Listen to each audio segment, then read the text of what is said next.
This is Beelzebub, and you're listening to Talking About Rock.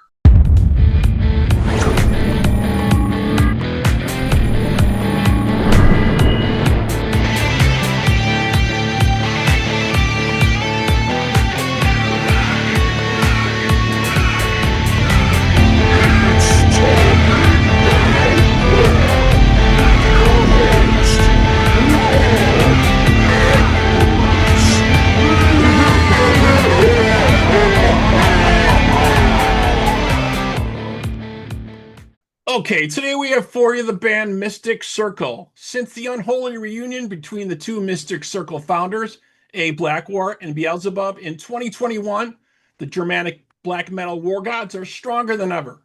Here to talk with us about the latest release, Hexenbrand 1486, let's welcome Beelzebub to the show. Thank you, Robert. Thanks for your interest. Yeah, thanks for joining us today. So definitely, you guys have definitely been through, your ups and downs, but the reviews are calling the new release the band's strongest album ever. Yeah, it's really surprising for us because we never had such great reviews. They go through and through. It's like we talked about it.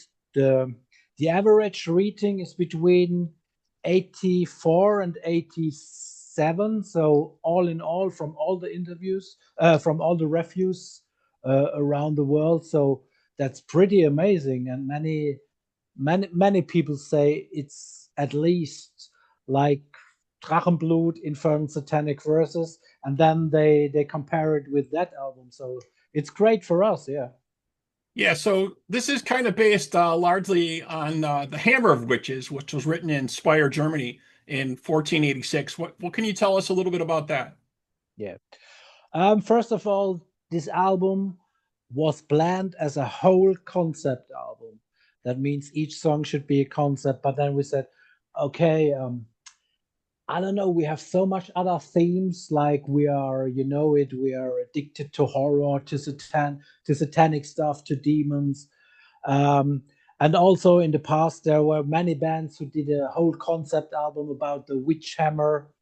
So we decided to do 3 songs because we love to do trilogies, and an intro and an outro for that song. So that's the story. And also we try to do another way a little bit, because we are going deeper on that, because we go on the root of all evil, and that is Heinrich Kramer. It's not about the Hexenhammer, it's about his author or writer, how you it called. So yeah, and these 3 songs are about Heinrich Kramer, and it's also dedicated to this women who were tortured by the Holy Church. They are innocent women, strong women, and and it's because of the creed and the Holy Church want to pull them down. And so it's a dedication to all that women, to the witches. We call them witches, and we call them the strong woman of metal and the strong woman in the world. So because we say the conservative motherfuckers, they're going stronger and stronger, and we must get against them. And also this, as you know us, we are against the institution of the Holy Church. And you've also got some great female guest singers on here as well, including Sarah Jezebel Deva, from originally from Cradle of Filth, right? Indeed. But Sarah is a longtime friend of the band. She was in the studio with us in '99 for our, for example, for the Infernal Satanic Verses. She did many choirs, many singing, many voices. But also at this time, from our cover version of Bathory's One Road to Azure Bay, she's in it. And we have Karo Hafke, which is Sarah is only in 1 song, and that's a backing vocal on that album. But Karo Hafke from the German Gothic band UMBRA et Imago did a very, very good job. She did almost the same job than Sarah Jezebel Deva did on the Infernal Satanic Verses. She did all the witches. She did all the speaking of female speaking, except Natalie Ostermeier, the author in the outro. She's another woman who is in the on this album. Yeah. So Karo Hafke did a lot of things in this album, and she put her unique style in it. So yeah. And I was also reading that the CD also comes with a 12-page comic here. You have an author and an illustrator who was on board for doing that with you.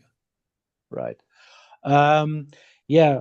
When it's like the circle is closed, because when we go writing about this theme in our studio with Blackwar, Blackwar and myself do the demos, and we talk about the concept.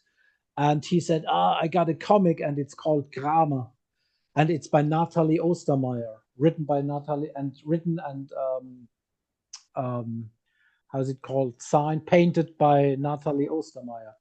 So she's the author of that book. And we said, okay, maybe we can contact her to get some pages as a special things for the supporters. That made sense. And we contact her, and she lives in our area, and she said, yeah, she was really excited about it. And yeah, that's the one point. And when we've been in the studio for the recording and we did this outro, we said, it would be cool when Natalie with her voice say the last few sentence of her book. So, and that's the outro in German. And so we get her, and she did this cool words at the end of the last words of the album. Yeah. So let's talk a little bit about the history of the group here. So you guys really came together in '92. You released several EPs before the debut LP was issued in '96. And you've also played a lot of large rock festivals as well. Yeah. And the band played all in all about 400 shows all over Europe. I can't say all over the world, because it's we've never been in South America, and we've never been, sadly, in North America, in Japan. But we did lots of touring in Europe, the whole Europe, from. Also, we played in the older days in Russia, in Moscow.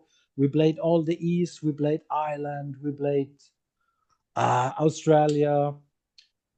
We played Mexico, Central America. So, and of course, with the biggest bands in the genre, like Cannibal Corpse, D-Side, Marduk. Yeah, what else? Rotting Christ, Malevolent Creation. Yeah, such bands, Incantation. Yeah. So are you guys working on any show dates or tour coming up? Anything in the pipeline for you guys? Yes. We work together with the Flaming Arts Agency. I don't know, you know them? They have yeah, they have Belphegor, they have Venom Inc., they have Venom, such bands.